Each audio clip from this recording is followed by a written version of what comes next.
My name is Glenn Howard. I'm president of the Jamestown Foundation. It's a great pleasure to have you here today to our event entitled Nord Stream 2 Evolving Dynamics and Potential Downfall.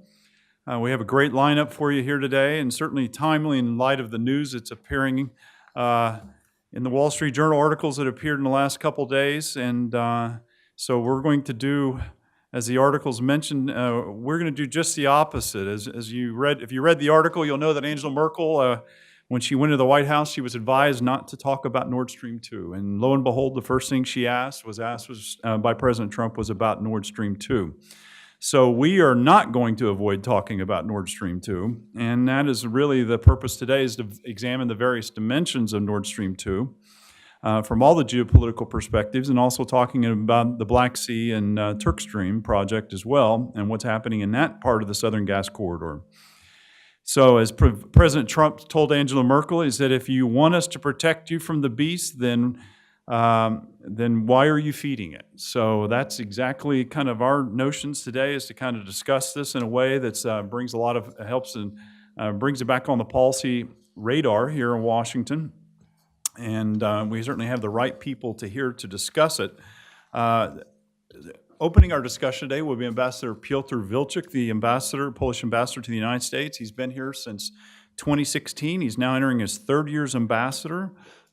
He is not a career diplomat. Actually, he used to teach at the University of Warsaw for many years, and I think that has also given him a very good kind of a different perspective and to look into the policy world and look at things. And he is also, before he was at the University of Warsaw, was also living in New York, working as representative at the Kosciuszko Foundation for several years. So Ambassador Wilczek is a very active Polish diplomat here in Washington. I think one of the most active ambassadors of Eastern Europe here, and we have a very good relationship with him and the Polish and the government of Poland. I think has a very deep interest in what's happening with Nord Stream, and I think it's interesting to hear what their perspective is on the issue.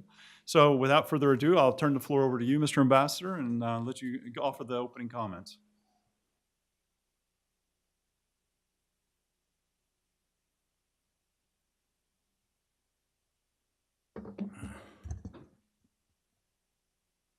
So, thank you very much, Glenn, for this introduction. I'm very happy to be with you here today. I just want to make sure that I will not go beyond the official position of Poland, so I will just go directly to my written remarks. It's my great pleasure to be here at the invitation of the Jamestown Foundation to deliver these opening remarks on the Nord Stream 2 pipeline. I'd like to start by reminding you that until recently, Central Europe was almost totally dependent on a single gas supplier. You know the name of this supplier, I believe, who didn't hesitate to use its privileged position in the region to dictate terms of cooperation. This system was inherited from the Cold War. Although we've made a lot of progress and the level of security has risen noticeably, we can't stop or slow our efforts to achieve full independence from Russian gas deliveries. However, projects like Nord Stream 2 put our diversification efforts at risk and threaten to divide Europe. Nord Stream 2 will double the capacity of the line that currently runs through the Baltic Sea from Russia to Germany. There is already, as you know, Nord Stream 1, allowing Russian gas supplies to be redirected from previous transit countries such as Ukraine. The Polish position on energy security and Nord Stream 2 is well known and remains unchanged. So I could stop just right now, but let me continue for a few minutes. Poland finds the Nord Stream 2 project to be visibly marked with geopolitics, with aims to strengthen the position of Russia as a major gas supplier to Europe. It isn't just an economic project, but comes with profound political implications. Russia has a history of using energy for political coercion, as you all very well know. Until now, Ukraine has been an important transit country for Russian gas deliveries to the European Union. Transit revenues from current pipelines are economically significant for Ukraine, contributing about 3% of its entire GDP. In addition, Russia needs the uninterrupted gas transit passing through Ukraine, which gives Ukraine a degree of political power in its relations with the Kremlin. Consequently, Nord Stream 2 bypassing Ukraine will significantly weaken its position, removing an important obstacle to further Russian aggression. Ukraine is already in a very difficult situation. The European community should support Ukraine, not sideline it in the favor of deals with Moscow. This is the position of my government. And speaking of the European community, Nord Stream 2 threatens to make us more vulnerable to the Kremlin's political pressure by increasing Europe's dependence on Russian gas. It also diminishes the competition of other energy providers, such as the United States of America. The conflict in Ukraine should serve as a wake-up call for the need for greater energy diversification and security in Europe. The interests of a few private enterprises shouldn't be allowed to divide the European community, and the construction of Nord Stream 2 simply cannot be justified in light of Europe's current energy and political situation. The question of Nord Stream 2 is one of European and transatlantic solidarity. Do we stand with each other in the face of Russian aggression or not? As you know, a long-awaited compromise on the gas directive has been reached at the EU forum. The directive ensures the application of the EU Third Energy Package rules to the Nord Stream 2 project, as well as to other interconnectors with third countries. This means that these pipelines will be subject to the unified requirements: ownership unbundling, non-discriminatory tariffs, transparency of investment costs and prices, third-party access. Without the directive, the legal gap problem would persist, and Nord Stream 2 would be allowed to move forward with no supervision from the European Commission. Nevertheless, I'd like to emphasize that the compromise reached on the directive doesn't change our negative assessment of Nord Stream 2. The project is divisive and essentially anti-European. It will increase the EU's dependence on Gazprom and allow Russia to cut off transit via Ukraine, making its geopolitical position much more vulnerable. The active involvement of the United States is crucial to ensure Europe's long-term energy security.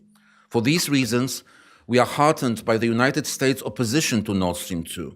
We appreciate the fact that in the 2017 CATSA law, the US Congress recognized the use of energy exports as a political tool by the Russian Federation, stressed the importance of Ukrainian gas transit for the security of the region, and expressed US opposition toward Nord Stream 2. In our view, Section 232 of the law gave US diplomacy a potentially very effective tool to convince the Russian Federation to comply with the Minsk agreements, which would significantly improve the situation in Ukraine and the energy security of our region. We still hope that the sanctions provisions will be implemented in line with the letter and spirit of the CATSA law. We also appreciate the resolution expressing opposition to the completion of Nord Stream 2 and for other purposes that the House of Representatives agreed to in December of last year. We hope that the US administration will use any possible means to implement this policy and help stop this detrimental project. As the European Union, we should work closely with the United States administration to align our efforts and sanction policies to promote peace and stability in Ukraine. Nevertheless, we won't hesitate to reach for tools that may be disliked by a few, but can be very effective in helping us achieve our main goal, a fully sovereign Ukraine. Clearly grasping the importance of energy security, we haven't limited our efforts to discussions only, but decided to lead by example and practice diversification. A major development for Poland over the last few years has been the purchase of American liquefied natural gas. In 2016, we opened the LNG terminal in Świnoujście on the Baltic Sea, which received its first shipment of American LNG in June the following year, 2017. This also marked the first American LNG delivery to the entire Central European region in June 2017. And since then, our LNG partnership continues to expand. As of today, Polish oil and gas company has signed 3 major long-term contracts for LNG deliveries from the United States. Thanks to them, once Poland's contract with Gazprom expires in 2022, we'll be receiving over 7 BCM of American LNG annually. LNG is a viable way to diversify energy supplies and increase Poland's energy security. New sources of energy also have the effect of bringing down prices, as monopolistic suppliers such as Russia lose the power they once had. And Poland seeks to provide alternative energy sources not just for itself, but for all of Central Europe. In this way, the deliveries of American LNG were really an energy breakthrough for our region. In addition, it's worth mentioning that while this energy cooperation increases security in Europe, it also promotes job creation and economic development in the United States. Both sides win. Simultaneously, Poland is working on the Baltic Pipe project, a pipeline which will deliver gas from the Norwegian continental shelf to Poland, as well as end users in neighboring countries. Scheduled to be completed in 2022, Baltic Pipe will be another source of energy diversification for Poland and Central Eastern Europe. LNG deliveries and Baltic Pipe form the basis of the Northern Gate concept of energy supplies to our region. Through a system of interconnectors, we seek to expand the energy systems of Central Eastern Europe, building our region's energy security and contributing to the development of Europe's energy union.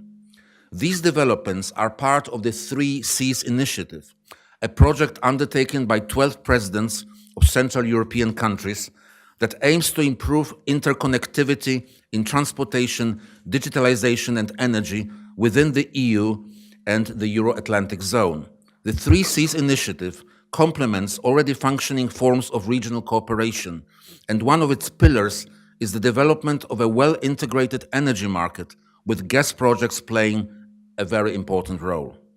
One of the key takeaways from last year's 3 Seas summit in Bucharest was US Secretary of Energy Rick Perry's announcement of a new initiative called the Partnership for Transatlantic Energy Cooperation, PTAC. The partnership aims at catalyzing critical infrastructure instruments with contributions from the European Commission and 3 Seas countries.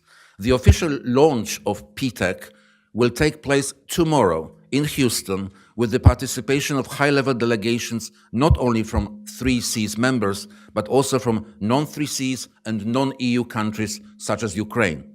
Ladies and gentlemen, Poland highly appreciates the cooperation of the United States administration and Congress, which play a crucial role in ensuring Poland's long-term energy security.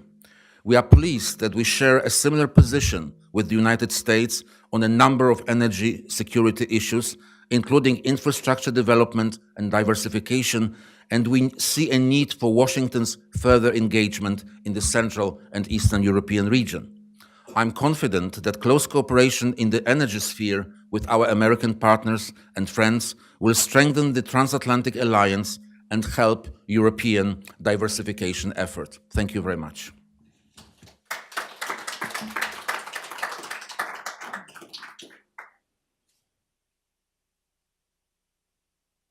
Okay, we'll ask the next panelist to go ahead and get seated on the stage. Thank you very much for that great introduction and overview of the region.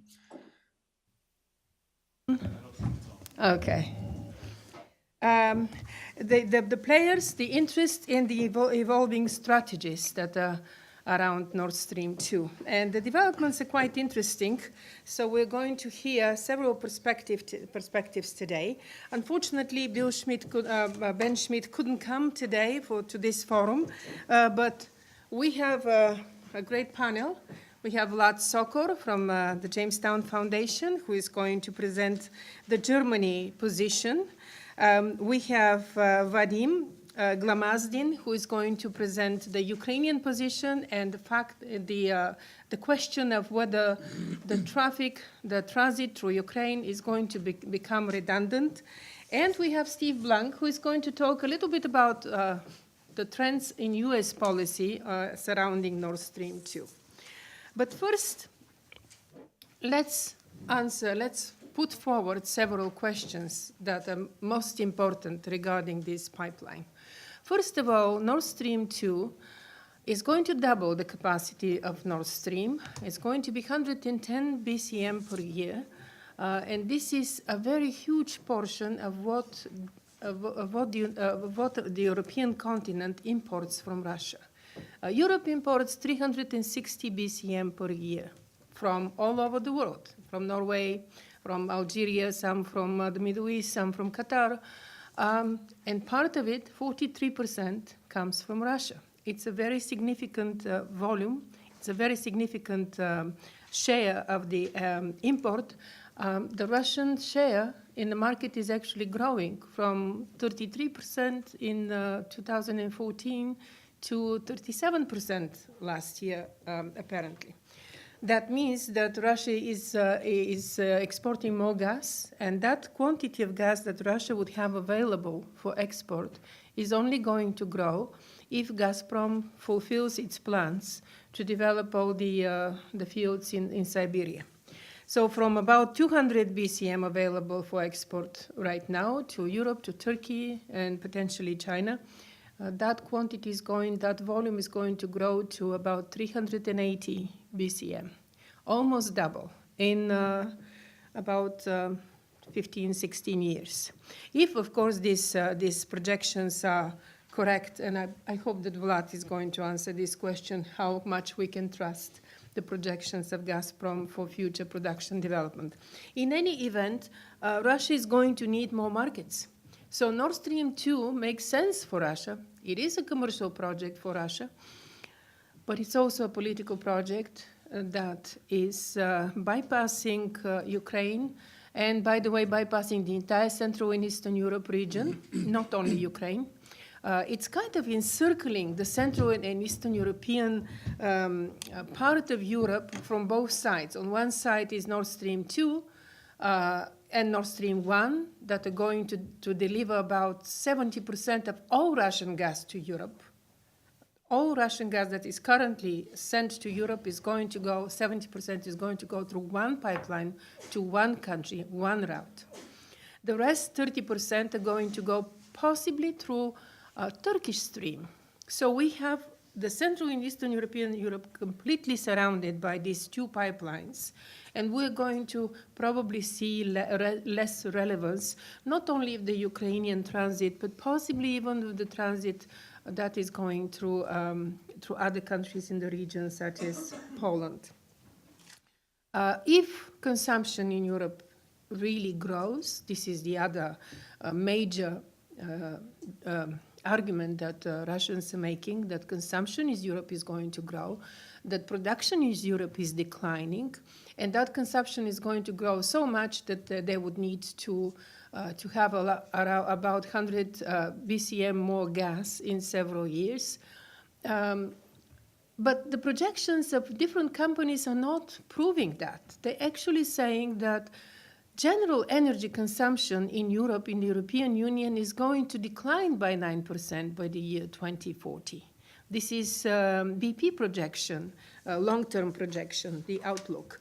If energy consumption decreases by 9% and the gas share only increases by 1% in that energy mix, that only means that gas consumption is also going to decrease by 2040. How is that possible when Germany is closing its nuclear stations, nuclear plants, and coal production plants, energy production plants that are working with coal throughout Europe? Possibly through the development of renewable energy sources and possibly through reduction, because you know the population of Europe is declining, the industries, many of them have gone to other countries, so it's possible that that outlook of BP is accurate. Many economists are swearing by the fact that, yes, consumption in Europe is going to grow so much that we cannot live without more Russian gas. But if we look at the pipelines now and the capacity of these pipelines, the Ukrainian network, the Yamal-Europe pipeline, the Nord Stream pipeline, and even the Blue Stream pipeline through the Black Sea, and then looking into the already built Turkish Stream pipeline to Turkey. Even if we exclude Turkish Stream, Russia has about 100 BCM of extra capacity that is not utilized at the moment. Some say, well, that capacity is going to be needed in peak season when Europe is consuming more gas and Turkey is consuming more gas, and there is need to pump up more gas, and that capacity is serving as kind of reserve capacity for that purpose.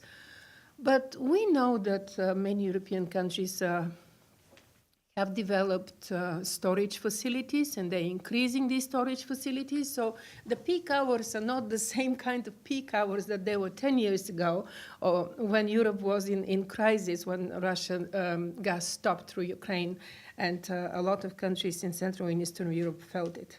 It's a little different situation. There are the interconnectors built between many countries, bigger, larger storage facilities. So the peak hours are not as intense as they used to be.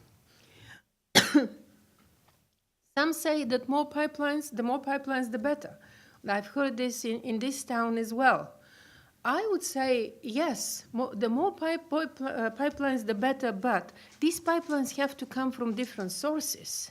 This is when they could be better for Europe. If we have pipelines coming from the Caspian, pipelines coming from connecting LNG regasification facilities to big pipelines in Europe, coming from different sources, from Qatar, from East Mediterranean, from United States, from whichever country produces LNG, then we have the benefit of more pipelines, from more sources, more diversity, and less dependence on one source. Any dependence on one source is bad. Dependence on Russia as the main source is particularly undesirable because of the history of what we witnessed in 2006 and 2009 with the gas crisis, when they stopped gas to Ukraine and from there to entire Eastern Europe. So there are many other questions to answer, but I will stop here because I think I kind of outlined the main issues that we're going to be looking at today. I'm going to turn to Vlad to try to explain to us the German position that it seems that very few people in Washington are capable of understanding, right?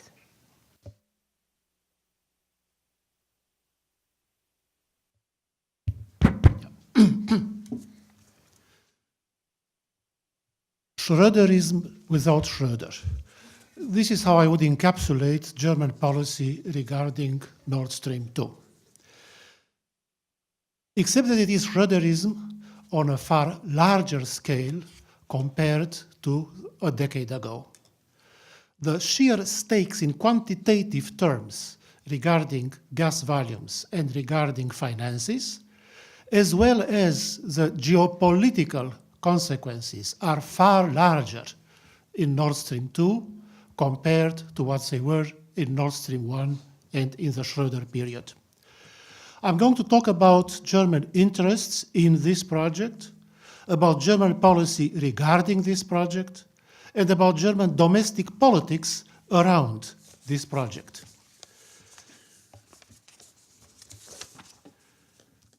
German dependency on Russian gas supplies is growing rapidly and consistently. From 60 BCM per year in 2016, Russian gas supplies to Germany have grown to 51% of total German gas imports in 2018. It is not easy to determine the actual share of Russia in the overall German gas imports because the German Statistical Agency has stopped in 2016 publishing gas import data by country of origin, but only overall import data, invoking laws about privacy. What we know about Russian gas exports to Russia are Gazprom's own statistics. And if we compare those with the German data on overall imports, we can determine that Gazprom has passed the 50% mark, now 51% in Germany's overall gas imports, and this figure is set to grow. What are the German interests in this project? First, access of a special kind to Russian gas supplies, direct access, unmediated, priority access, privileged access, and quote-unquote guaranteed supplies of Russian gas. Germany is now achieving, thanks to, unless the project is stopped, Germany is achieving, thanks to Russia, the much coveted status of a hub for Russian gas supplies to Europe. Germany is becoming the main distribution center for Russian gas supplies to Europe. Germany is becoming the middleman between Gazprom and the rest of Europe. Should Nord Stream 2 be completed, Germany would be transiting and reselling a total of 80% of Russia's total gas supplies to Europe. This means windfall revenues for the German companies on transiting, storing, and onward reselling Russian gas. It also means windfall profits to the German lender, through which the transmission pipelines are going to pass. 5 German lenders have enormous vested interests in the completion of this project because they will transit Nord Stream gas across Germany to third countries. The German chemical industry, the world's largest, has a vital interest in quote-unquote guaranteed supplies of low-priced Russian gas to sustain the global competitiveness of German chemical industries. Germany is essentially taking away, not to say stealing, the status of transit country and hub from other European countries, preeminently Ukraine, but not only Ukraine, also the Czech Republic, Poland, fellow members of the European Union. The German vision regarding Russian gas supplies is an antiquated vision. It dates back to the Schröder period from before 2005, until 2005, when gas supplies were presented and perceived as a scarce commodity, potentially running low or even running down. And Nord Stream was supposed to ensure privileged access, priority access to Germany for Russian gas, which was perceived at that time as a dwindling resource. This is how it was politically sold in Germany. German national strategy staked everything 100% on Russian pipeline-delivered gas, ignoring the shale gas revolution and LNG revolution. To this date, Germany is the only important European country, or the only maritime European country, not to have a single LNG terminal. It staked everything 100% on Russia. To some extent, or to an important extent, politically and ideologically, this idea corresponded to the German Ostpolitik notion of interconnecting and interlocking Germany and Russia at the institutional level and at the economy level. There was this dominant idea in Ostpolitik that a so-called interlocking, this was the term, interlocking, in German Verflechtung, that the Verflechtung of the German and Russian economies and even of German and Russian institutions would integrate Russia into a European order. And in the energy sector, the counterpart to this is the so-called asset swaps and cross-investments. And based on the concept of asset swaps and cross-investments, Germany opened wide its doors to Russian investments in energy infrastructure in Germany. To make this possible, German policy diluted the third energy package of the European Union. Made public by the European Commission in 2007, it only took effect in 2009 because Germany spent 2 years in diluting this European legislation, making it possible for Russian companies to conclude joint ventures with German companies on German territories, by which Russian companies became de facto operating companies of infrastructure on German territory. And the result was that Gazprom has become the joint owners with German companies and with some minor contributions from other European companies in joint ventures, gas pipelines, transmission pipelines, and underground storage sites, co-owned by Gazprom on German territory. As a result of Germany being able to dilute and make it more ambiguous, the third energy package that took effect in 2009.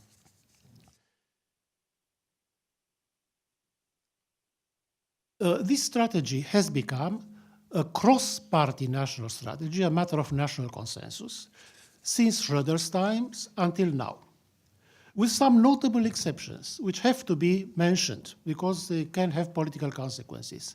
This consensus has eroded in Germany in the last 2 years or so.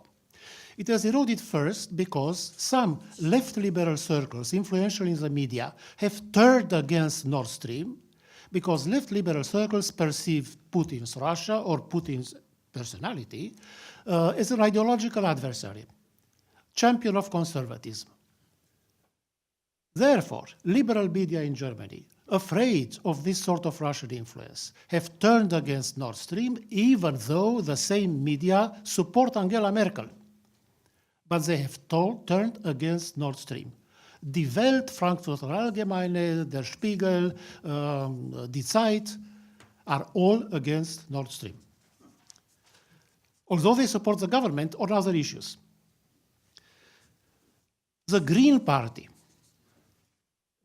which was in the government with Schröder when Nord Stream 1 was launched, the Green Party has become the most outspoken opponent of Nord Stream. Largely for the same reasons, the Green Party has turned into a bourgeois libertarian party, staunchly opposed to Putin's version of conservatism. The Greens are the most vocal critics of the Kremlin in Germany. This has been the case for 2 or 3 years. Although they continue to oppose military spending, but they are the most vocal opponents of Nord Stream. And within the Christian Democrat Party of Angela Merkel, major political figures are publicly opposing Nord Stream. The head of the Bundestag's Foreign Policy Commission, Norbert Röttgen, is a vocal opponent. And most significantly, Manfred Weber has in the past, in the recent past, openly criticized Nord Stream. Manfred Weber, as maybe some of you may know, he is the leader of the European People's Party, that is the Christian Democrats' umbrella organization, in the upcoming elections to the European Parliament. He's the main candidate to become the president of the European Commission in Brussels. And as a member of the European Parliament, Weber all along criticized Nord Stream and worked with Polish deputies in the European Parliament on resolutions against Nord Stream. So the consensus is eroding in Germany. But on the other hand, despite the erosion of the consensus, or perhaps in order to stem the erosion of this consensus, Angela Merkel personally and Christian Democrat ministers in the government have, for the past year or so, become outspoken advocates for Nord Stream. This is a change, it's a major change, and this is why I call this policy Schröderism without Schröder. This major turning point came after the elections of 2017 to the German Bundestag. The elections were traumatic. The Christian Democrats lost a lot of votes, as did the Social Democrats. And it took 6 months, almost 6 months it took for these two parties to negotiate a coalition government. It was a traumatic period, and this coalition government is dysfunctional. It is constantly threatened by internal disagreement, potentially leading to a government crisis. In this government, it is Angela Merkel personally, her economics minister, also a Christian Democrat, who have become the most outspoken advocates of Nord Stream since about April 2018. That is, since the new government came into office. And I would like to run through the talking points of the German government to describe to you how its Christian Democrat leaders have embraced, taken over, embraced, and are broadcasting the same arguments of Gazprom's lobbyists, verbatim the same arguments of Gazprom's lobbyists and of the Social Democrats ministers of the Schröder era. It is a European project. Of course, it's not a European project. A majority of the European Parliament, sizable majority of the European Parliament is against it. The European Commission is against it. And 16 member states out of 27 are against it. But Angela Merkel says it's a European project. German government talking point. It is simply an economic project, a business project, a commercial project, not a political project. The German government has no basis for intervening with this sort of project. That's talking point. Fact, the German government actively lobbies for Nord Stream to change European legislation in such a way as to allow Nord Stream to proceed. The German government does this. It's a political level. So it is a political project. And the German government is actively involved. German government talking point. Moscow never disrupted or politically misused gas deliveries, even at the height of the Cold War. Fact, during the Cold War, external energy policy was not a part of Russia's foreign policy, of the Soviet Union's foreign policy. The Soviet Union never integrated external energy policy with the Soviet Union's foreign policy and security policy. This is a phenomenon of the Putin era. And Putin's Russia has massively demonstrated how to integrate energy exports with Russia's foreign and security policies. This is a fact against the German government's talking point.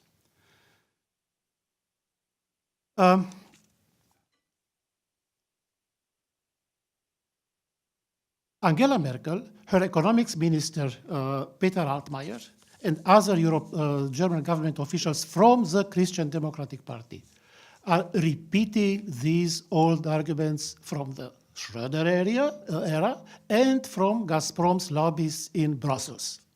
There is a unison of voices between the German government, the lobbyists, and the former government officials. In the Schröder era, and later, even 2005, 2016, it was mainly the Social Democrat political stalwarts who were promoting Nord Stream 2, while Christian Democrats supported it from the background without vocal public involvement. This is what has changed since the spring of 2018. The active public involvement, and vocally so, of Christian Democrats leader, starting with Angela Merkel. A few weeks ago, it's an annual NATO meeting in München. Angela Merkel made these two arguments in her speech, and I'm quoting verbatim from the German government's website and the transcript of Angela Merkel's speech. Quote, "A Russian gas molecule remains a Russian gas molecule regardless of whether it comes via Ukraine or via the Baltic Sea. That is to say, the question, how dependent are we on Russian gas, is unrelated to the question, which pipeline will it flow through?" Unquote. So this is, first of all, an admission of German dependency, right?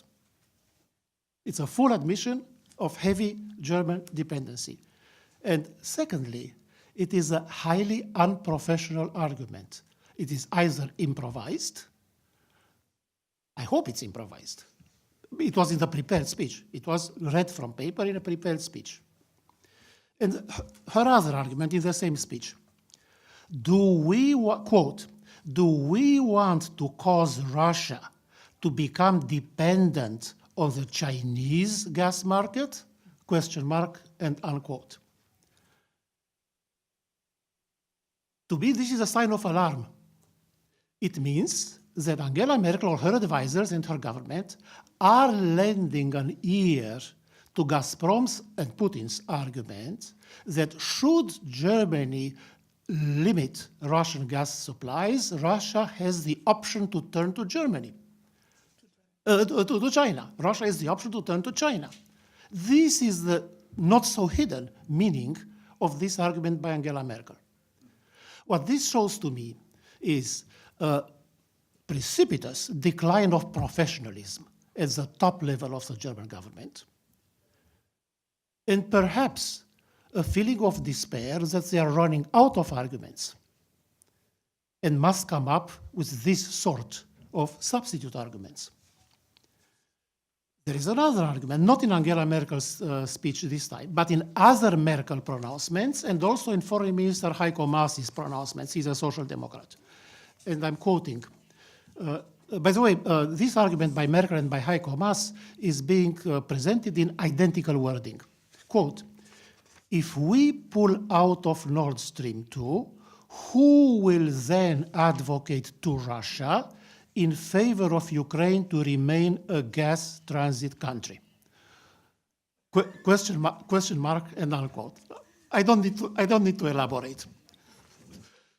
Yeah, but you hear this all the time. These are the arguments. The American ambassador Richard Grenell in Berlin gave a diplomatic answer to this. He answered, is this naivete? So this leaves you to draw your own conclusions, if this is naivete or something else.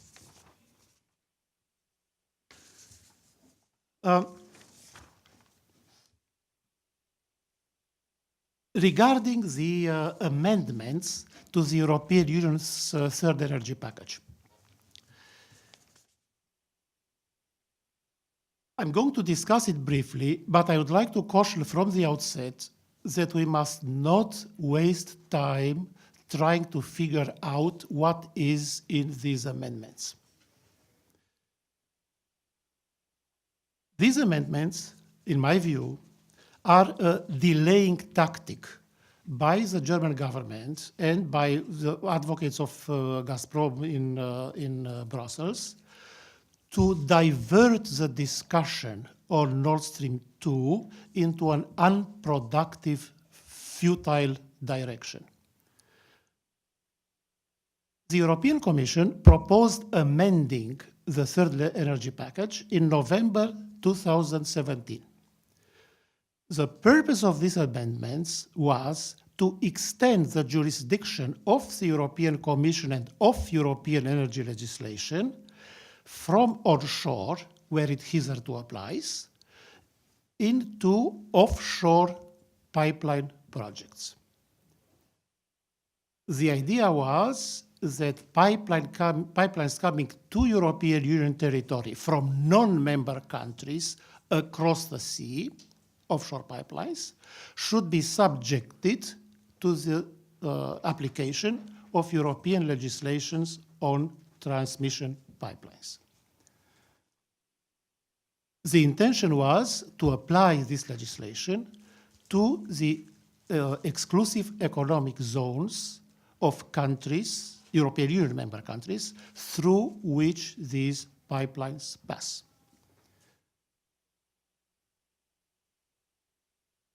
Two successive presidencies of the European Union, the Bulgarian and the Austrian, in 2018, blocked the discussion of these amendments in the European Council.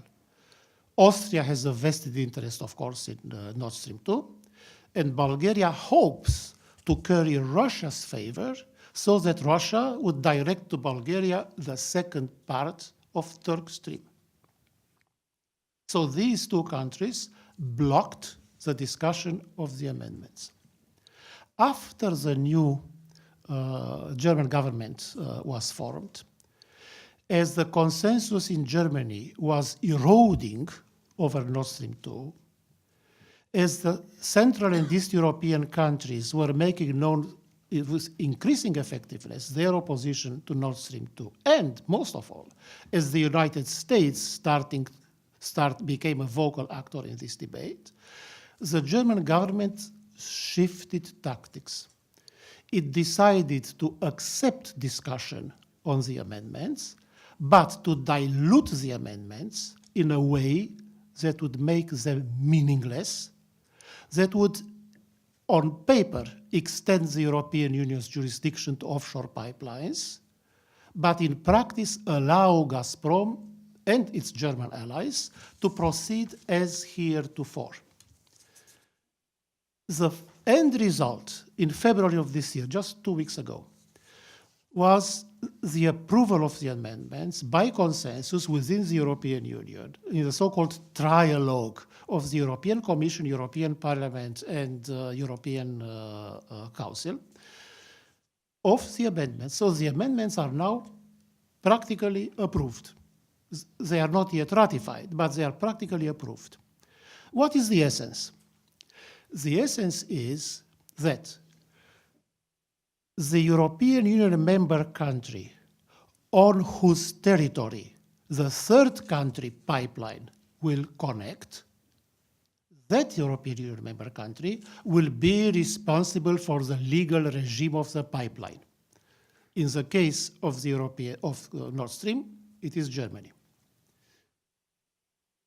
The legal regime will not extend to the exclusive economic zones, but only to the territorial sea. It would not extend to the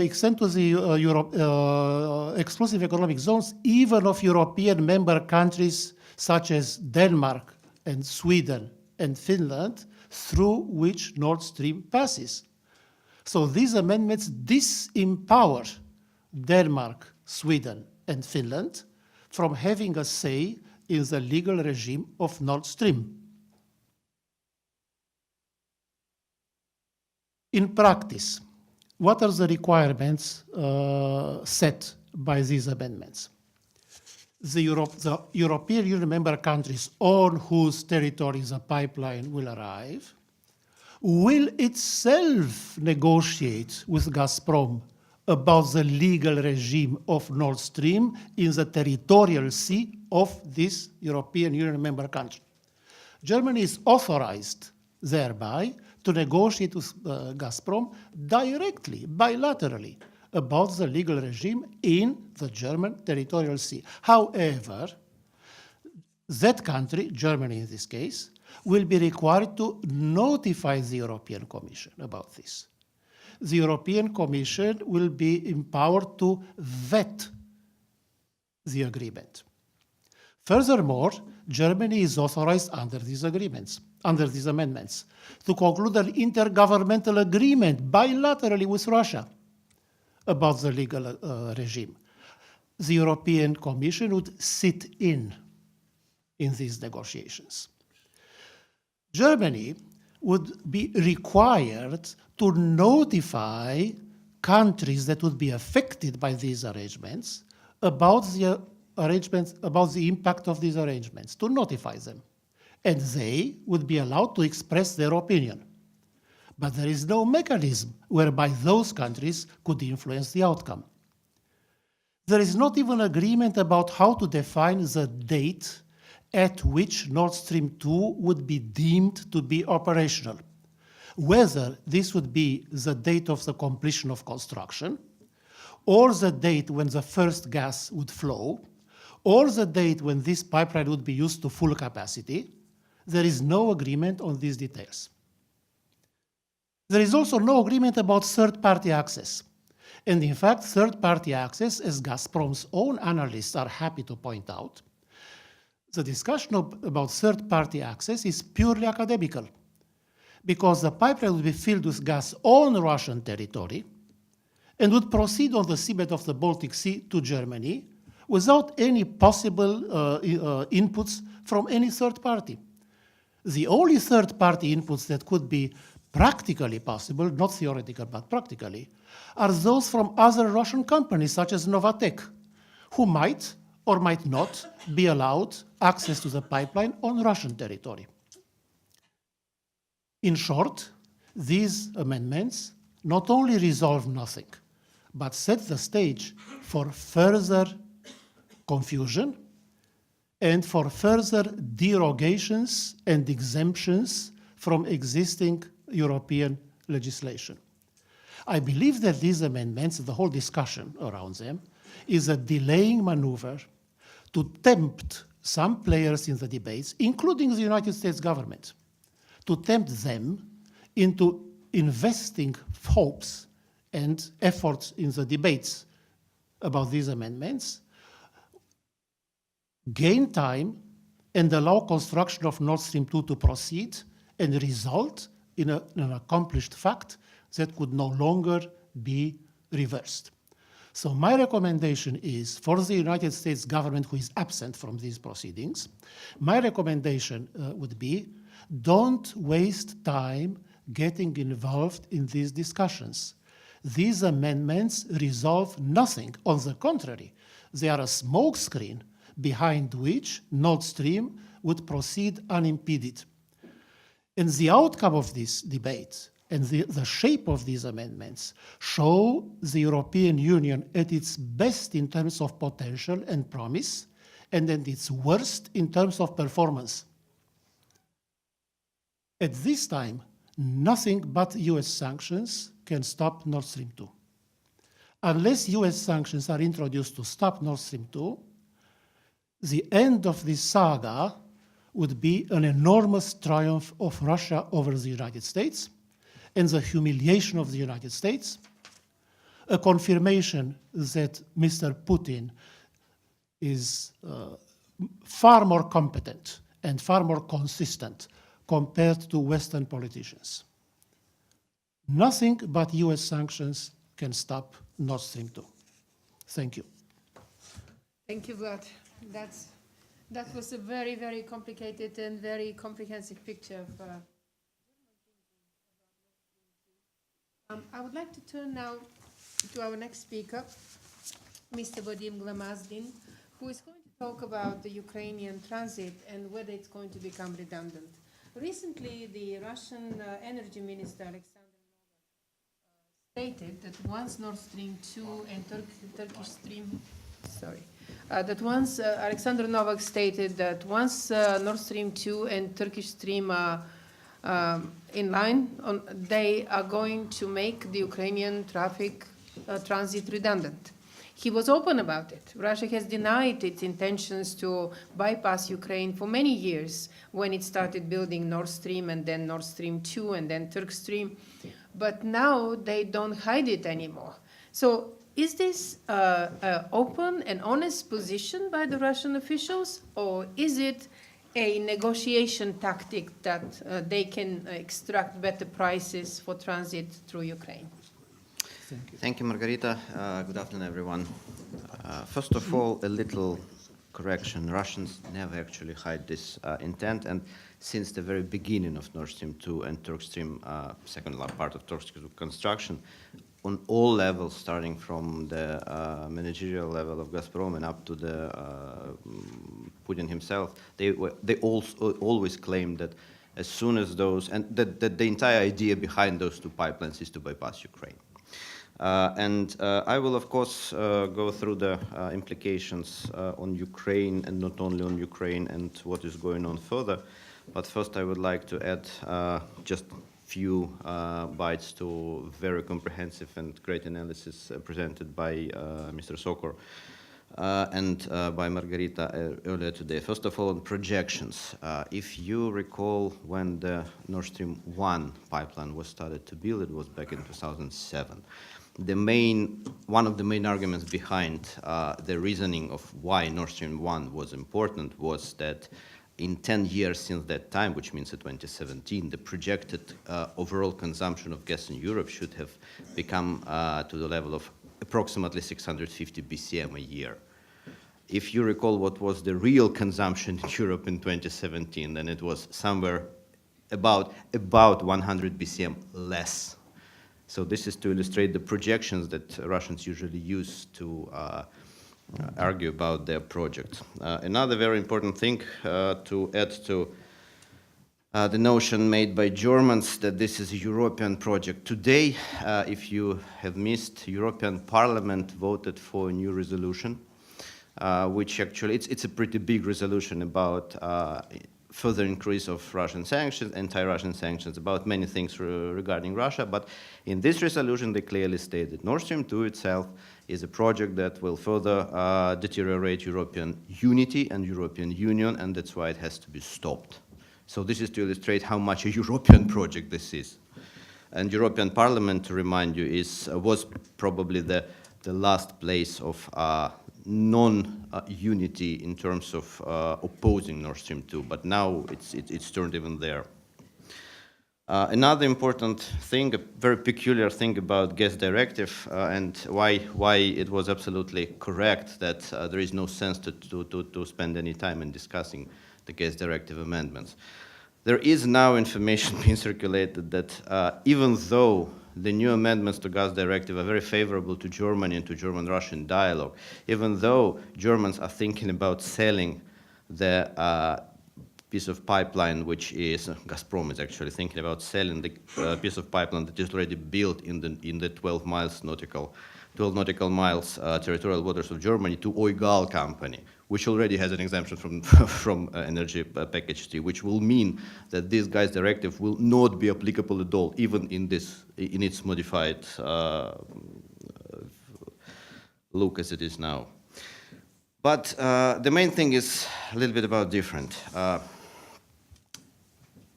In Ukraine, we absolutely surely know that if Russians have a chance, a small single chance to do something they want to do, they will do it.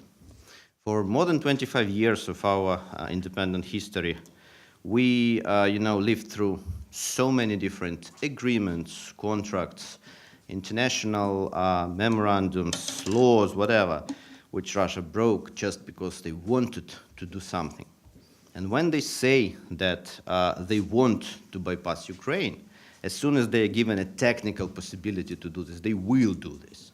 Which means that, of course, for us, it is the only solution to the situation. The Nord Stream shall not be built. There is no other way, which is Germans, for example, and Russians are trying to introduce in the discussion that, okay, let us build Nord Stream 2, but we will guarantee you some transmission through Ukraine. We will guarantee you volumes. We will guarantee, whatever. Once again, we lived through so many different guarantees, contracts, whatever. They all, like literally all, without any exception, were broke. And once again, only the technical impossibility to bypass Ukraine will suit for Ukraine. But not only for Ukraine, and I will try to illustrate why and what are the implications will Nord Stream 2 give. First of all, in October 2018, last year, a German think tank, Berlin Economy, made it public, their research on what happens if Nord Stream 2 and Turk Stream second line is built and Ukrainian GTS is not used anymore. And their research showed very clearly that if this is the case, then each and every country, literally each and every country to the east of the line, Germany, Austria, Switzerland, Italy, will be just physically short of gas.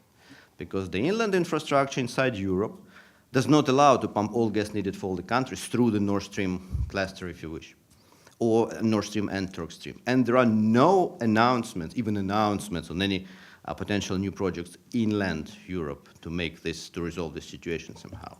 Can I ask you to elaborate on that? Because I've been trying to explain that the capacity of the pipelines going from west to east is not the same as the capacity of pipeline going from east to west. Yes. Why is that? Absolutely. This is the normal situation for any hydraulical system. On the source, you always have the biggest capacity. And then when you deliver gas to different suppliers on different parts of the system, all branches are always of the less capacity. And if you look at the gas transmission system for Russian gas, the source is in Russia. Europe is the set of consumers, which means that, okay, on the territory of Russia, the pipe is biggest, the capacity is biggest. Then in Ukraine, then it actually splits to Belarusian part, to Nord Stream 1 part, and Ukrainian. Ukrainian GTS has less capacity than the entire Russian GTS. Every single pipe on the countries to the west of Ukraine, they are connected with even smaller pipes with even less capacity.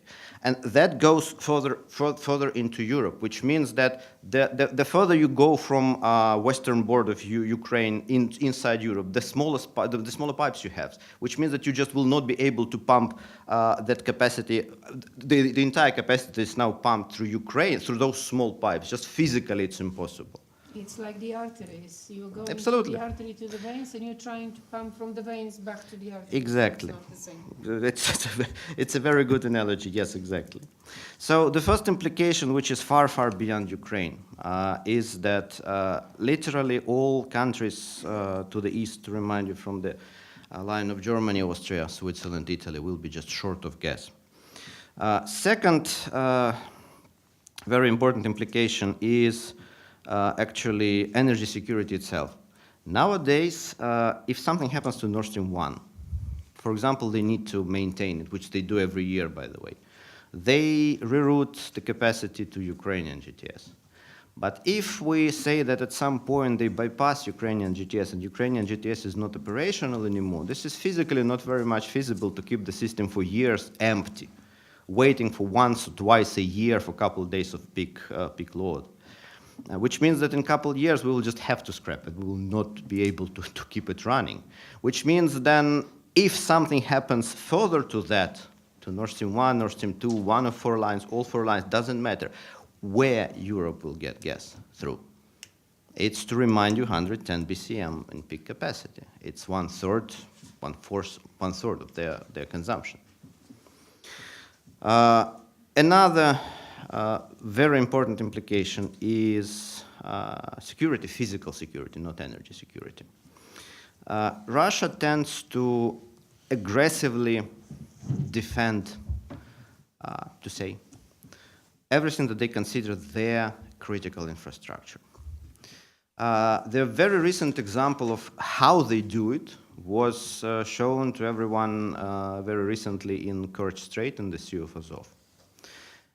You, I hope, all know what happened there. The Russians seized several Ukrainian naval vessels, but the first official explanation of what happened there sounded like we thought that they potentially could have damaged our critical infrastructure, Kerch Bridge. That's why we attacked them. So they thought that potentially there is an implication on the critical infrastructure. That's why they attacked, which immediately and fully implies on Nord Stream 2, but not Nord Stream 1. Why? Currently, as I mentioned, Nord Stream 1 itself is not a critical infrastructure yet. Yes, it corresponds to pretty decent amount of Russian gas being transported to Europe, but first of all, it's reroutable. Secondly, the amount is not critical itself. But if we say that Nord Stream 1 and Nord Stream 2 is built, then overall it will consist up to 70% of all supplies, which already makes it a critical infrastructure. But unlike Nord Stream 1, which is owned by a consortium of Western companies, Nord Stream 2 is fully 100% owned by Gazprom and will be owned by Gazprom. Moreover, the gas in the pipeline, in the Nord Stream 2 pipeline, is fully owned by Gazprom by the very time it enters the very point it enters the German territory, which immediately makes the entire cluster, Nord Stream 1, Nord Stream 2, a Russian critical infrastructure. And what happens if Russians want to defend the infrastructure? Once again, it was very clearly shown very recently. And Russians are actually actively trying the ground, to say, testing the ground already for any potential developments like that. They tried what the reaction would be in core strait. Honestly speaking, no reaction followed that. They claimed, if you remember, there was a small but still an incident during the naval exercise of several NATO fleets where a Norwegian frigate sank. They claimed that it's because they did that. Once again, Norwegians, by the way, also claimed that. No reaction as well. They are making small steps. It's a classical salami tactic. They're making small steps. They're waiting for reaction. No reaction follows. They're making the next step. What next step may be in Baltic Sea? I don't know. And by the way, it's a very important thing also to understand that there is still no approval from Denmark. You know that there are two routes already filed for approval. One initial one that goes through the territorial waters, and the second one that goes through the EEZ of Denmark. None of the routes is approved, but Russians are making the perception, trying to make it the perception, that it's a done deal. They will build it whatever happens. It's not a question of money. That's true. You know, Russian pensioners are very generous people. If Russian government needs a little bit more money, they always give them. So it's not about money, but if at some point they decide to just build it without a permission, what's next? What will be the reaction? Who will react? Denmark itself on its own. I don't know, NATO. Speaking of NATO, it's a very depictive example, once again, very recently. NATO asked Germany to take part in a convoy from Black to Azov Sea with one vessel. It was not about even a military ship. It was about a supplementary secondary vessel. Germany refused for first time over all such requests from NATO, which clearly shows that if something happens actually in Baltic Sea, NATO probably will react, but definitely not immediately, because German reaction clearly shows what will be their reaction if something happens further on. Finally, for us, so all these are implications. It's not about Ukraine. So I actually wanted to show and to reiterate once again our position that it's far, far beyond Ukraine. It's not about Ukraine. It's not about some $3 billion of our revenues. Yes, it's important for us, but it's far not about us. But for us, it has also one very important implication, which is currently this pipe is kind of a shield for us. Because currently this is approximately 90 BCM of gas transmission a year. You can count in money what is 90 BCM. In current prices, more than about $30 billion probably. They just cannot afford to lose it. And if they start a full-scale offensive, and they're pretty much and pretty clearly preparing for that for years already, they will just lose this transmission because the pipe will physically be damaged. As soon as they can bypass us technically, nothing will keep them from any offensive moves. So coming back to the initial question, which I had to cover, is whether this Ukrainian system is redundant. Russians want it to become redundant. Russians do everything they can to make it redundant. But once again, all this is far, far, far beyond Ukraine. It's not about Ukraine, it's about Europe. It's about not just energy, but also physical security of Europe overall. That's why we think that a Ukrainian position that Nord Stream 2 has not been built is probably the only proper position for those who want to withstand potential and current Russian aggression. Thank you. Thank you very much. And now we're going to Steve Blank, and let's talk about whether the United States is late to impose any sanctions or to stop this project. Thanks. Thank you. I'm not Ben Schmidt, and I don't play him on TV, so I am not speaking on behalf of the U.S. government. Nonetheless, if you look at what the U.S. has done, is doing, and arguably should do with regard to Nord Stream 2, I think it helps to follow the advice of former Secretary of State and General George Marshall, that when you're dealing with a complex and intractable problem, you enlarge it so that you can see it in the whole and then deal with it. My colleagues have given you brilliant analyses of why Nord Stream 2 is not just a threat to Ukraine, it's a threat to European security. And you cannot emphasize that enough. And therefore, the Trump administration has, I think, quite rightly, taken the view that this is a project that should not be allowed to go through. The Obama administration may have harbored reservations about this, but it really never went public with them. At present, the Trump administration has undertaken a series of initiatives that are connected with this whole question of Nord Stream 2, and for that matter with Turk Stream, which is another pipeline, and important in its own right, that would bring gas toward the Black Sea and the Balkans.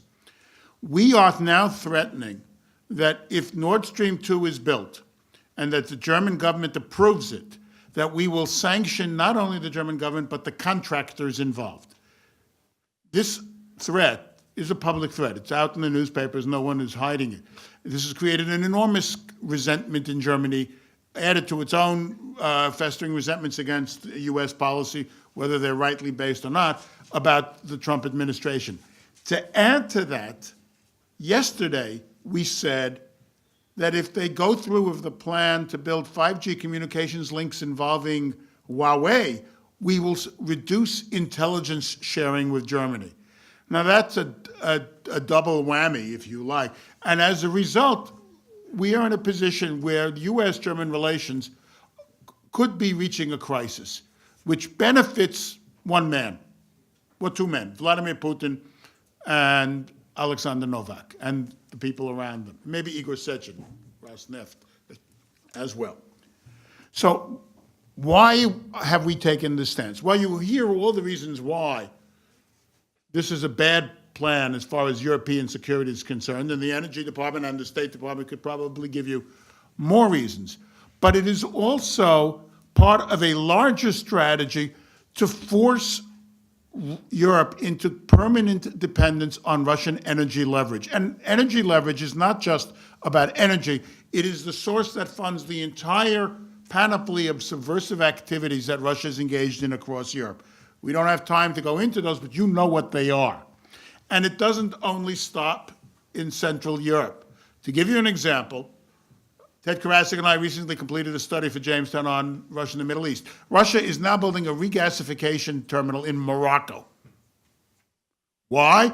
Because if they can get into Morocco with a regasification terminal, they will then be in a position to sell LNG to Spain and France and compete with Algeria and to sell it all over Africa and Europe as well. They want to be able to have leverage on the European energy systems by means of not only influencing Nord Stream and Turk Stream, but also through the Middle East. So what does the U.S. have to do here? Well, the sanctions come at a very high cost because they really do strike at the heart of the transatlantic alliance, that is U.S.-German alliance. Second, the United States is now building capacity and signing contracts, as Ambassador Wilczek said, to export gas not only to Poland, but I believe to Lithuania as well. And from those two countries, they will go into the interconnectors out of Klaipėda and Świnoujście and move west and south. So what is necessary is to support even more the Three Seas Initiative and to get Europe to build interconnectors so that Europe can diversify its sources of gas, not only from Russia and Norway and from the US, but from other places, Eastern Mediterranean. That means building a pipeline from, say, Cyprus and Israel towards Greece, and then interconnectors in Greece, which are being built to Central and Southern Europe. To get more gas out of Algeria and Libya, and the Russians are already trying to compete there. And to further globalize the gas market. The United States' position historically has not been that Russia cannot sell gas to Europe. Rather, what really is the threat, because we can't stop the Russians from producing gas and exporting it to countries like Hungary, Bulgaria, and so on, but rather the use of those gas pipelines and deals as a mechanism of political subversion or politicization of the gas market. Instead, what we need to be striving for, and what historically has been the U.S. position in terms of providing infrastructure for open markets as far as possible, and which it now exists in the oil market, is to globalize gas supplies to Europe. Fundamental economic problems, however, are standing in the way. and they must be dealt with. One, there's an insufficiency of capacity here to bring gas to terminals here and then to Europe. So terminals, refineries, pipelines all need to be built. Second, U.S. exports to Europe are now more expensive than Russia.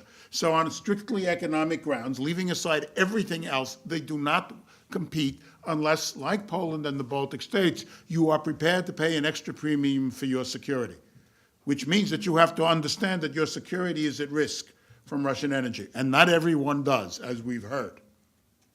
Third, Asian gas prices are more attractive. And Asian countries have invested in terminals and refineries in the United States. So there's an incentive for American corporations, which are privately owned and are not directed by the US government, to export their gas, first of all, to Europe, South Korea, Japan, India, and if a trade deal with China is consummated, as may well be the case, potentially to China as well, because they had agreed last year with the United States government to increase LNG supplies from the United States to China. That's a much bigger market than Europe. Demand is much greater, and if the prices are right, obviously, all things being equal, gas will go there. So we need to work on the economic level, that is to bring the gas price to Europe down, and to build infrastructure so that not only the United States, but global suppliers in the Middle East, in Africa, in Latin America, and in the United States can bring gas to Europe at competitive prices. Third, it looks like those sanctions on Germany will be imposed unless Denmark and others step up somehow to block Nord Stream 2. But as you've heard, we're past the 11th hour. The clock is heading towards midnight. And even if Denmark vetoes it, you could build the pipeline to Germany without going through Danish territorial waters or the EEZ. So Nord Stream 2 is very much close, not yet, but close to becoming a done deal. And sanctioning Germany, whatever its justifications, you understand, carries immense political costs all over Europe, not just in Germany. So the United States now is in a position where it has to be ready to threaten its allies, but to develop capabilities and to get allies to support initiatives like the 3 Seas initiative and the building of infrastructure to bring gas from other sources as far as the Caspian, Africa, Latin America, Eastern Mediterranean, and US to Europe. But it has to be able to do so at prices that are competitive. And that's going to require enormous investment on our part. There's no other way to say this. It's going to require more than political will. It requires as well sustained economic activity to get prices down. And that's assuming that energy demand for Europe will justify those investments in pipelines, infrastructure, and so on. And as Margarita pointed out, and as the BP study said, if European energy demand decreases due to the renewables, the desire to counter climate change and the provisions of the Paris Treaty, then who will make those investments? That's an open question, because no one government alone can do that. However, the United States, to the best of our knowledge, is now in a position where it is supporting investment in infrastructure in Europe through the 3 Seas initiative, is supporting increased LNG exports to Europe, even though they're not economically competitive yet, and third, threatening competitors with sanctions, even though Germany has announced it's going to build terminals so that U.S. can export gas to Germany. That was a sop they gave to Washington. I don't think it's going to make a difference in the short term, and maybe not even in the long term. Right. So that leaves us on the horns of a dilemma. Thank you, Steve. I would like to take a few questions from the audience before we wrap up this panel. Ariel? Yes, right there. Thank you very much. Ariel Cohen, Senior Fellow, Atlantic Council, Eurasia Center and Energy Center. Excellent presentations around, terrific. Vlad, good to see you. Question about Morocco. Why would you say that you need a terminal in Morocco when there's no, to the best of my recollection, no pipeline from Morocco to Spain? Spain has numerous LNG regasification terminals that are loaded between 20 and 30% capacity. And there's no pipeline between Spain and France because of the Pyrenees. So I don't really understand why you need Morocco, especially when you have gas going straight by pipeline, by the green pipeline through Algeria and from Libya. And the question about what exactly the policy you recommend for the US LNG exports to Europe when we know that the cost of transportation, liquefaction, insurance, and regasification will always drive the price of LNG shipped across the oceans higher than the current piped gas. So how are we getting around that? I'm all in favor of American export to Europe and eating into the Gazprom market share, but I, for the life of me, cannot see how we can do it. Somebody answer about the Morocco? Yeah, I mean, I raised it, so. I mean, if you build a regasification terminal in Morocco, then you, obviously the Russians would then try to move the gas from that terminal to the Moroccan ports and then probably to Europe.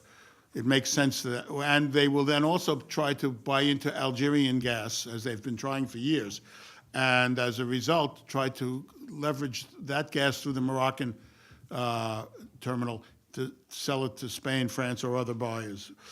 The other question, really, that's a $64,000 question. I don't know how you get.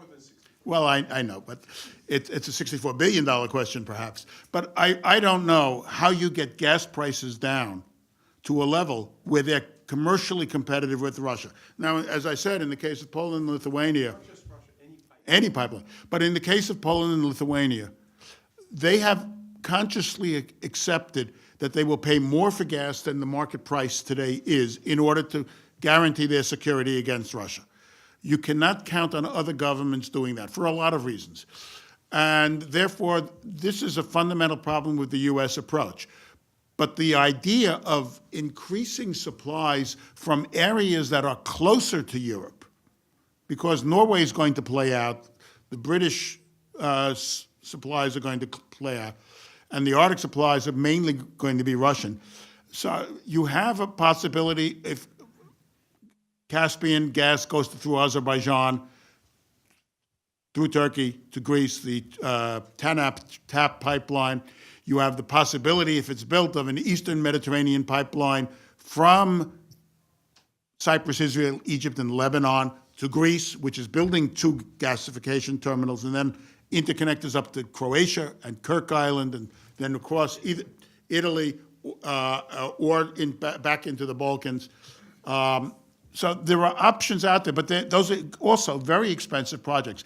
Basically, and I've argued for this in another program, the 3 Seas Initiative, which already enjoys sustained American support, needs to link up with the idea of getting this Eastern Mediterranean and North African and Middle Eastern, let's say, gas to, let's say, Greece, which is the most logical place right now, and then from there, Italy and Central and Eastern Europe.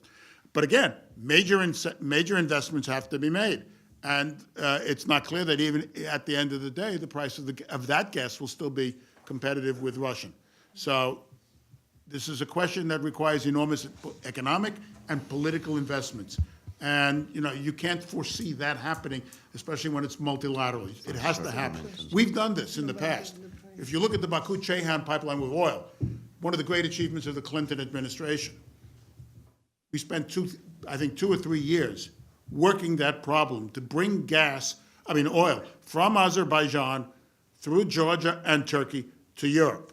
And we finally built the pipeline, and it has been a going concern ever since. But that's the kind of effort that needs to be made. Can I mention just one example about the prices? LNG is expensive because the Asian market is willing to pay higher price at the moment. Calculations of economists in that sector are showing that even if the price of LNG is about $5 per million BTU, there is a spread that would allow for at least covering expenses and some marginal profit. Now the price in Europe is about 7. So that allows for a pretty good price. Putin was saying that, you know, these prices need to be above 6 for American exporters to make profit. Well, they are higher now because the prices of oil went up and the prices of gas went up from Russia. And let's compare to what prices the countries in Eastern Europe are paying for Russian gas. For example, today, Bulgaria is paying over $480 per 1,000 cubic meters, right? Is it 1,000? Yeah, it is. Yes. So, I mean, that's not a low price. Britain might be paying 330, but other countries in Eastern Europe can pay up to 500. Ukraine is paying pretty high price for Russian gas as well. Not already. But that Because we're not buying from them anymore. because you switched from west, but when you was buying from the east, it was very different. We had the highest, 500 per 1,000 cubic meters. One very small comment to that. In every discussion, like the question was given, you always have to distinguish two things.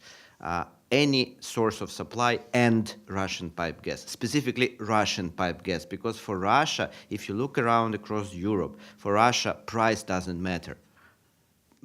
Absolutely different things matter for them, and they use gas not as a source of, well, they do of course earn money, but it's not the main thing for them to compete.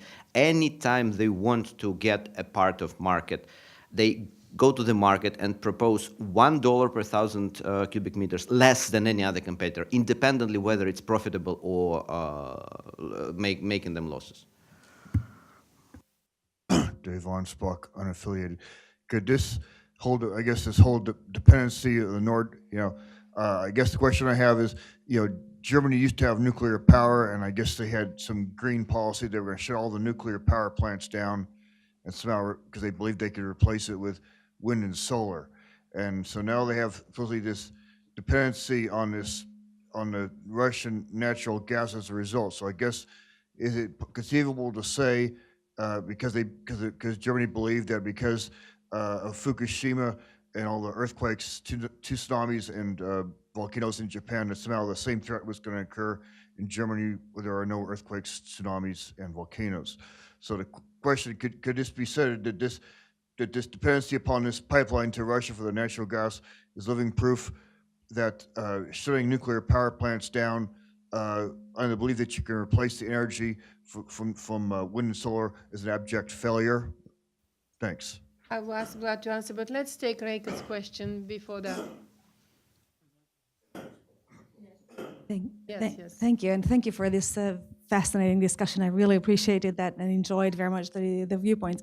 I wanted to just come back to the previous issue on the prices, because I think what has been very interesting and observable since the beginning of the LNG market that appeared in Europe is that price, the LNG gas price, was the cap for the Russian pricing system. So in fact, that was a very deliberate Russian pricing policy that continuously capped the Russian pipeline price, gas price, below the any given time, the LNG price, to make any investment in the LNG infrastructure and any sort of serious competition to themselves uninteresting. So I think it's a very significant policy element that we have to keep in mind when we take a look at that. And I would also like to ask one little question.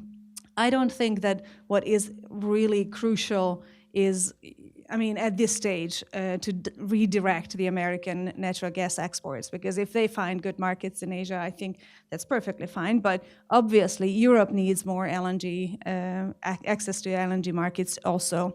And I think it's very clear that wherever this competition comes up, there will be gas exports redirected. So those that are now from Qatar directed towards the Asian markets, which are more lucrative, might be redirected towards Europe, and that's what matters ultimately, I think, to have a diversification. I would like to just ask if you would agree or if you see a significant disadvantage to this. Yes, the abandonment of nuclear power and the scheduled abandonment of coal power and the scheduled reduction or reliance of oil. All of this will increase the share of natural gas in Germany's primary energy consumption. That's first point. And second point, it will generate additional demand for imported gas, which Russia wants to cover itself. That's the answer to your question. This is why Germany and its allies will do nothing to stop Nord Stream. Only US sanctions can achieve that goal. And now the time is better than ever for the United States to step in because of the vacation at the level of the European Union. The European Parliament has expired its term of office. There are elections to the European Parliament this late spring, early summer. A new European Council and new European Commission will not be formed until the end of 2019, maybe even early 2020. This is a period of a vacuum of power in the European Union.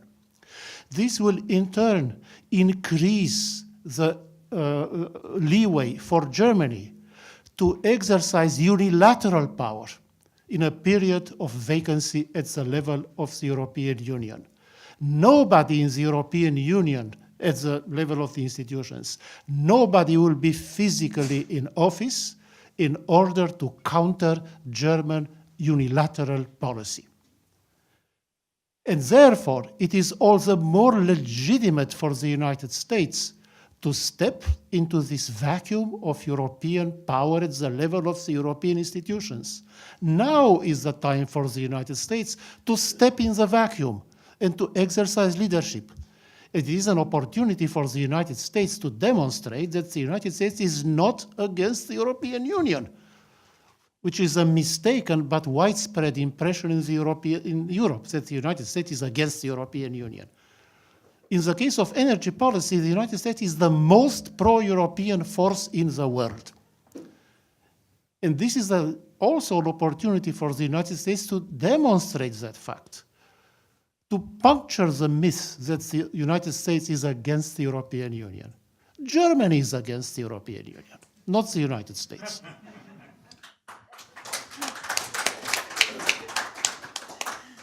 We have Reika's question. Right, last point. There was a recent article about German policy which called it Trumpism without Trump, I think. And because it's very high-handed, as you pointed out. In answer to your question,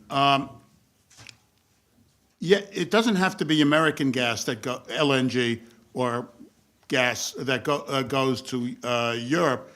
What is necessary, as I suggested, is that we open up the European market to encourage diversification, transparency, open markets, all those good things, from Economics 101.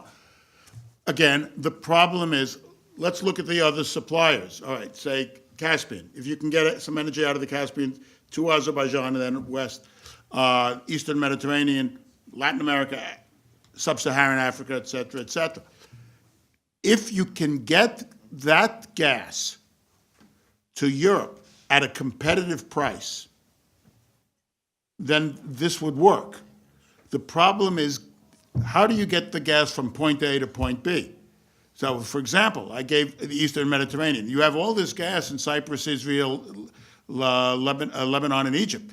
How are you going to build a pipeline? The Turks will block any pipeline with the Cypriot gas, and no one's going to challenge Erdogan except Moscow, which is not the answer you want here. But even so, that's a big pipeline to build. It requires, and even if there was no Turkish obstruction, it's economically a very difficult proposition. The same thing is true with the Greece building terminals. We're building the terminal at Kirk Island in Croatia because Hungary and Russia are involved, and Russia is using Hungary, I think, as a front here, given the connection between Orban and Putin. Bulgaria, we already know where they stand on these issues. So you have a very difficult situation in the Balkans. You have a problematic situation in the Eastern Mediterranean.